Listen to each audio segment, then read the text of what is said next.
এই ঘরে আমি প্রথম কারো বউ হয়েছিলাম, প্রথম চা বানিয়েছিলাম। এই রান্নাঘরের ধোয়ার মধ্যে আমার প্রথম পরিচয় মিশে গেছে। পুরো বাড়িতে আমার অস্তিত্ব মিশে আছে। আপনারা আমাকে আদর ভালোবাসা দিয়েছেন, চলে গেলে এসব কোথায় পাবো? তাছাড়া আমি যাব কোথায়? কথাগুলো বলে আমি থামি। ততক্ষণে আমার শাশুড়ির চোখ মুখ নরম হয়ে এসেছে। থাকবো যদি আপনারা আমাকে থাকতে দেন, কিন্তু বলে দিচ্ছি আমার নিজের অধিকার আমি কখনোই ছাড়বো না। এই সংসার আমার। তানবীরের বড় বউয়ের যেমন অধিকার আছে তেমনি আমারও তো অধিকার আছে। নিজ হাতে সাজানো গোছানো সংসার ছেড়ে কোথায় যাব না আমি। শাশুড়ির মুখে কোনো উত্তর ছিল না, নীরবতা দিয়ে জানিয়ে দিল আমি থাকলে সে মেনে নিবে। তানবীর বাজার করে ফিরলো, আমি এগিয়ে গেলাম তার দিকে ফিরছো বলার জন্য। তার আগে সে মুখটা অন্যদিকে ঘুরিয়ে বাজারের ব্যাগটা দিয়ে তারপর সে পাশ কাটিয়ে চলে গেল। খেয়াল করলাম তার হাতে কয়েকটা শপিং ব্যাগ, হয়তো বড় বউয়ের জন্য কিছু কেনাকাটা করে নিয়ে আসছে। রুমের ভেতর ঢুকে বাচ্চার উল্লাসে শব্দ পেলাম। বাবা হয়তো এমন কিছু এনে দিয়েছে যার জন্য বাচ্চা অনেক বেশি খুশি হয়েছে। এর খানিকক্ষণ বাদে শিউলি চাপা উত্তেজনায় চিৎকার করে বলতেছে সে সাথে দুটো শব্দ, মেরুন শাড়িটা আমার জন্য। আর কান্না পেতে রান্নাঘরের দিকে এগিয়ে যাই। দুপুরে রান্নাবান্না তাড়াতাড়ি সারতে হবে। শত হলেও বাড়িতে অতিরিক্ত মানুষ যুক্ত হয়েছে। নতুন বউ রান্নাঘরে যেতে চাইলো। তানবীর বলল তুমি এখন বিশ্রাম নাও, রান্না করতে হবে না, লাবণ্য সবটা সামলে নিবে। আমি আর কিছু বললাম না। ওদের কথাবার্তা না আমার কোনো আগ্রহ আছে না কোনো অধিকার। নিজের মতো কাজ করতে লাগলাম। এদিকে রান্নাবান্না সবকিছু চাপিয়ে দিয়েছি। আর রান্নাঘর থেকে ছেলে আর ছেলের বাবার অনেক হাসির আওয়াজ পাচ্ছিলাম। তাই একটু উকি দিয়ে দেখলাম তানবীর তার ছেলের সাথে খেলা করছে। কেমন যেন বুকের বাম পাশটা চিনচিন করে উঠলো। আমি জানি কাঁদা উচিত না, তবুও কাঁদতে ইচ্ছা করে, মনকে বোঝাই ভালোবাসার মানুষ না থাকলে কেউ মরে না, একটা সময় তাকে ছাড়া বাঁচা শিখে যায়। তানবীর আমার সামনে আছে, তাকে ছুতে না পারি, জড়িয়ে ধরতে না পারি, অন্তত চোখ ভরে দেখতে তো পারি। ঘরের চাবিটা এখন শিউলির কাছে। বিগত 3 মাসে এখন সংসারটা হয়ে গেছে তার। 3 মাসের মাঝে হয়ে গেছে সে এখন ঘরের কর্ত্রী, যেটা আমি বিগত 3 বছরেও হয়ে উঠতে পারিনি। রান্নাঘরের ধারের কাছে যেতে গেলে গলা ওঠে, লাবণ্য পেঁয়াজগুলো পাতলা করে কেটে দাও। আরে এত মোটা মোটা করে পেঁয়াজ কাটছো কেন? পেঁয়াজগুলো আরো চিকুন চিকুন করে কাটবা। আগে আমার রান্না বান্নায় কেউ আর অভিযোগ করতো না, এখন পেঁয়াজ কিভাবে কাটতে হয়, ডাল কিভাবে রান্না করতে হয় সবকিছু আমার শিউলি আপার কাছ থেকে শিখতে হয়।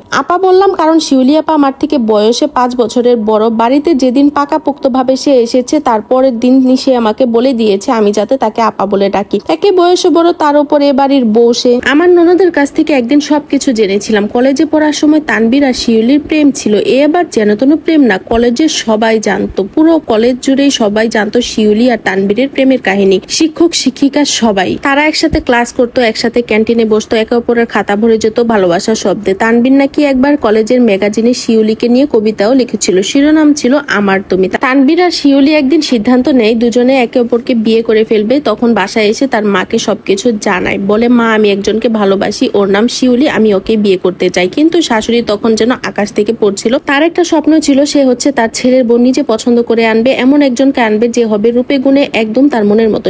শিউলির মতো সুন্দরীর রূপ দেখেও তার মন ভরেনি। শিউলির পরিবার, পোশাক, কথাবার্তা তার অনেক বেশি আপত্তি ছিল। তার পরিবার গ্রামে থাকতো আর শিউলি থাকতো মেয়েদের মেঝে। এই বিষয়টা নিয়ে আমার শাশুড়ির অনেক বেশি আপত্তি ছিল। সরাসরি বলে দেয় এই মেয়ে কখনোই তার ছেলের বউ হিসেবে দেখতে চায় না। তানবীর প্রথমে অনেক বেশি কষ্ট পেয়েছিল, মাকে বোঝাতে চেয়েছিল, কিন্তু তার মা অনেক বেশি কঠিন সিদ্ধান্ত নিয়ে ফেলেন। তানহার মুখে আরো শুনেছিলাম শিউলিকে যখন তানবীর না করেছিল, শিউলি বাসায় গিয়ে ফাঁস দেওয়ার চেষ্টা করে। সময় মতো তার বান্ধবীরা বাঁচিয়ে এনে হসপিটালে ভর্তি করা হয়। তানবীর সেখানে ছুটে যায়, আর ছুটে যাওয়ার পর সেখানে অনেক বেশি সে ভয় পেয়ে যায়, প্রিয়তমাকে হারানোর ভয়। তার জন্য সে তার মাকে না জানিয়ে আবার শিউলিকে বিয়ে করে ফেলে, গোপনে সংসার শুরু করে। গোপনে বললে ভুল হবে, তানবীরের মা এটা জেনেও মেনে নিতে চায়নি কখনো। তারপর তানবীর আমাকে বিয়ে করে, তার মায়ের পছন্দে বউ হিসেবে ঢুকি আমি তাদের ঘরে। অথচ শিউলি ছিল কাগজে কলমে তানবীরের বউ, জীবন সঙ্গিনী। আমি তখন তানবীর যখন আমার কাছে ছিল, আমি যখন তানবীরের সাথে সংসার করছিলাম, হয়তোবা শিউলির মনের ভিতর এরকম ছটপটানি কাজ করছিল। সবারই মনের ভিতর কষ্ট ছিল। এখন আমার মনের কষ্টটা আমি আর কাউকে বোঝাতে পারছি না। তানবীরের জীবনে কখনোই আমি প্রথম ছিলাম না, এই কথাটা পরে জেনেছি, তবুও ভালোবেসেছিলাম। কারণ মানুষ জেনেও নিজেকে ঠকাতে ভালোবাসে। একটা সময় রান্নাঘরের গন্ধে অস্তিত্ব মিশে থাকতো, আর এখন সবসময় শিউলির ফরমাস খাটা একজন মানুষ আমি মাত্র।